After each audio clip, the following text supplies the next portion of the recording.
ফিরে যাও, এখনো সময় আছে। সন্ধ্যাকালীন আড্ডা বসেছে আমাদের বাড়িতে। আমি, অলোক আর সুদীপ। বাইরে গাছের ফাঁক দিয়ে পূর্ণিমা তার চাঁদের আলো দিয়ে চারপাশটা আলোকিত করতে শুরু করেছে। শীতের শুরু, বাইরে ঠান্ডা থাকলেও ঘরের মধ্যে তেমন ঠান্ডা নেই। তবে সুদীপ একটু শীত কাতুরে। বিকেলে আমাদের বাড়িতে এসেছে প্রায় 8:15 পরে। আজ যা ঠান্ডা পড়েছে, আমাদের কাছে যদি সোমনাথ থাকতো তাহলে জমিয়ে গল্প শোনা যেত। তা যা বলছিস, এরকম হাড়হিম করা ঠান্ডায় হাড়হিম করা গল্প একমাত্র সোমনাথই বলতে পারে। কি বলিস লোকেশ? সোমনাথের ঘাটতিটা কি আমি পূরণ করতে পারি? তাহলে তুই চটপট শুরু কর দেখি। একবার আমি আমার পিসির বাড়ি গিয়েছিলাম, মুকুন্দপুর।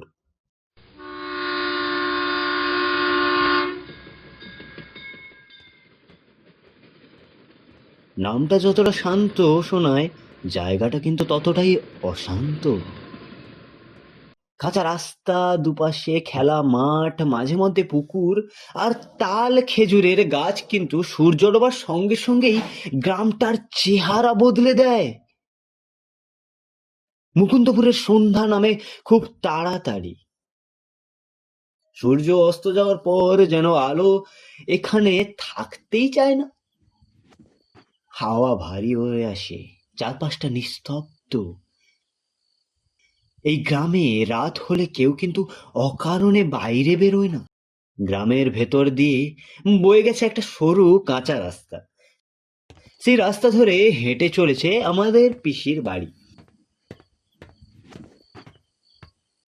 যখন পৌঁছালাম তখন প্রায় 9টা বাজে। আসতে এত দেরি হলো কেন লোকেশ? রাস্তায় কোনো দুর্ঘটনা ঘটেনি তো? 4টার ট্রেনটা মিস করে ফেলেছি, তাই 7টার ট্রেন ধরে আসতে একটু দেরি হয়ে গেল। আচ্ছা ঠিক আছে, তুই এখন হাত পা ধুয়ে আয়, আমি খাবার বাড়ছি।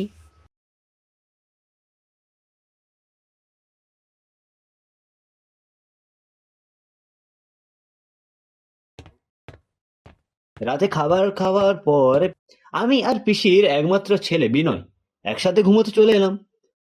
বাইরে তখন ঝিঝি পোকার ডাক।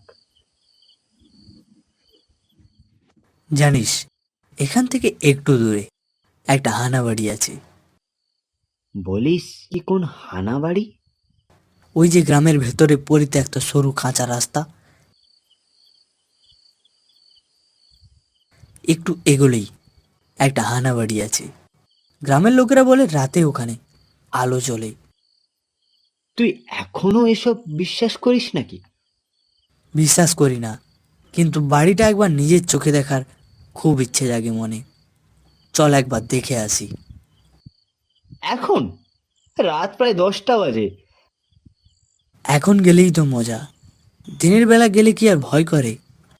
শুনেছি ওই হানা বাড়িতে কেউ ঢুকলে নাকি বেঁচে ফেরে না। কে বলেছে এসব? পাশের বাড়ির বড় কাকু, সে নাকি নিজের চোখে দেখেছে জানলায় ছায়া নড়ে। ঠিক তখনই দূর থেকে একটা শব্দ, একসাথে অনেকগুলো কুকুর ডেকে উঠল। তা হেঁটে গেলে প্রায় 10 মিনিট লাগবে ধর। ঠিক আছে, চল। কিন্তু বাড়িটার ভেতরে কিন্তু আমরা ঢুকবো না, শুধু বাইরেটা দেখে চলে আসবো। বল, রাজি আছিস তো? আচ্ছা তাই হবে, চল। সালমানের পাশ দিয়ে আমি আর বিনয় বেরিয়ে পড়লাম, হাতে একটা টর্চ নিয়ে।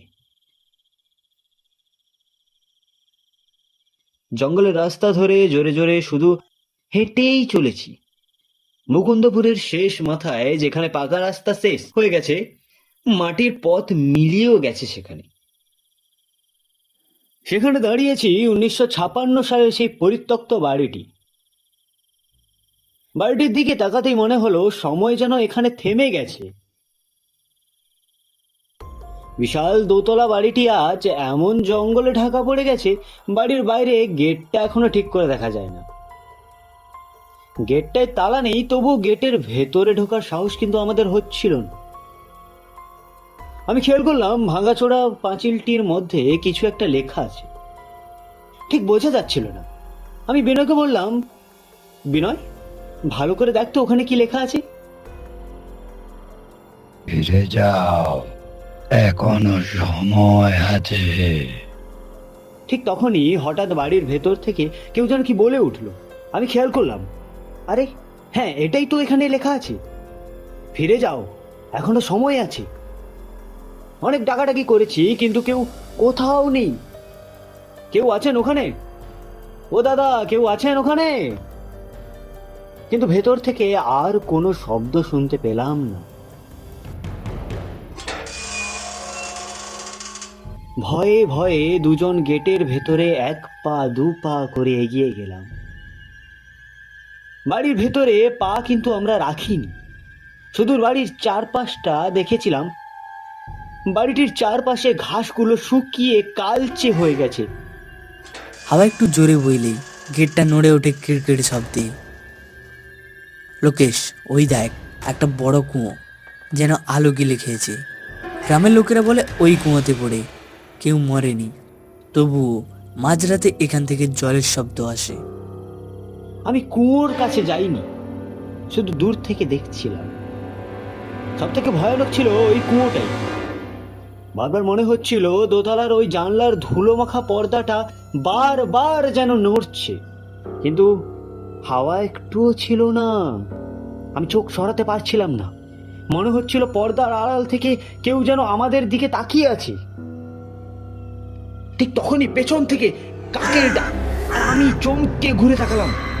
একটা শুকনো গাছের ডালে তিনটে কাক বসে আছে। কাকগুলো ছিল অনেক বড়, আর তাদের চোখগুলো লাল। অদ্ভুত একটা অনুভূতি হলো, যেন আমরা এখানে অতিথি নই, বরং অনধিকার প্রবেশকারী।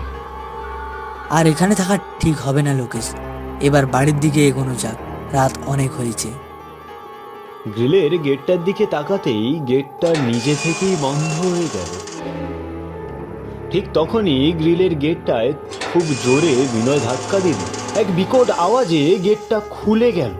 সেই মুহূর্তে মনে হলো বাড়িটি যেন নিঃশ্বাস ছাড়লো। আমরা দৌড়ে বেরিয়ে এলাম, হানা বাড়িটি পিছনে রেখে। যখন রাস্তায় পা রাখলাম, বিনয় বলল, মনে হয় মৃত্যুর হাত থেকে বেঁচে ফিরলাম।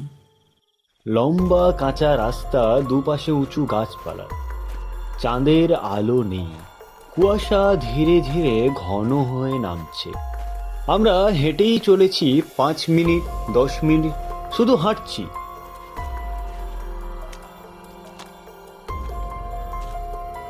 হঠাৎ খেয়াল করলাম একই গাছপালা, একই রাস্তা, একই বাঁক, আবার যেন দেখছি। বিনয়, তুই কি কিছু খেয়াল করেছিস? হ্যাঁ, আমরা একই জায়গায় বারবার ফিরে আসছি। ওই শোন, কোথা থেকে একটা পায়ের শব্দ শোনা যাচ্ছে না? আমিও তো শুনলাম, 1 2 3 জোড়া পা, কিন্তু আমরা তো মাত্র দুজন। আমি পেছনে তাকালাম, কিন্তু কেউ কোথাও নেই। বিনয় কাঁপা কাঁপা গলায় বলে উঠল, ওই শোন, খুব কাছ থেকে ফিসফিস করে শব্দ আসছে। বিনয়, এখানে আর দাঁড়িয়ে থাকাটা ঠিক হবে না। আমরা খুব দ্রুত হাঁটা শুরু করলাম, কিন্তু রাস্তা যেন শেষই হয় না। সেই সময় দূর থেকে একটা অবয়বকে দেখা গেল। একজন বৃদ্ধা, তার পরনে ছিল সাদা শাড়ি, চুলগুলো এলোমেলো। সেই অবয়ব বলল, কে রে বাচ্চারা, তোরা কি হানা বাড়ির দিকে ফিরছিস? কিন্তু সেই হাসিতে দাঁত ছিল না। তাহলে এই রাস্তা তোদের সহজে ছাড়বে না বাপু। কিন্তু আমরা তো বাড়ি ফিরতে চাই। ফিরে যাওয়া মানে শুধু সামনে হাঁটা নয়। হঠাৎ চারপাশে শব্দ বাড়তে লাগলো। কেউ কান্না করছে, কেউ হাসছে, কেউ দৌড়াচ্ছে। কুয়াশার ভেতর ছায়ামূর্তিগুলো দেখা যাচ্ছে না ঠিকভাবে। আমরা জোরে জোরে হাঁটতে শুরু করলাম। বিনয়, যাই হোক, পেছনে আর তাকাবি না। পেছন থেকে আমাদের কেউ ডাকছে। তবুও তুই পেছনে আর তাকাবি না। কিছু সময় পর ঘুরে ফিরে আবার কি আমরা সেই হানাবাড়িটার দিকে চলে এসেছি। সেই দালান, সেই গ্রিলের গেট, কিন্তু ভাঙাচোরা পাঁচিলটায় লেখাটা ছিল আলাদা। এই বাড়ি কাউকে ছাড়ে না। আমরা পারবো না রে লোকেশ, এই রাস্তা ছাড়বে না আমাদের। বিনয় ভেঙে পড়ল। ঠিক তখনই সেই বৃদ্ধাটাকে আবার দেখতে পেলাম।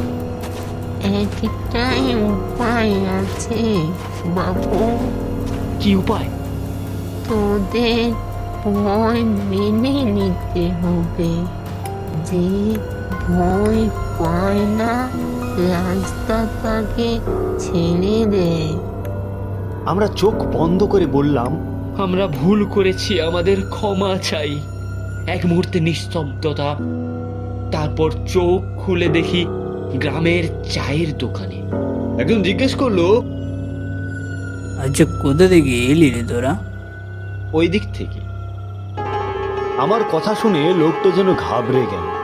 ওদিকে তো কোনো রাস্তা নেই। আজও রাতে হাঁটলে মনে হয় পেছনে কেউ আছে। আর কানে ভেসে ওঠে, হানাবাড়ি ছেড়ে এলেও সবাই পুরোপুরি ফিরে আসে।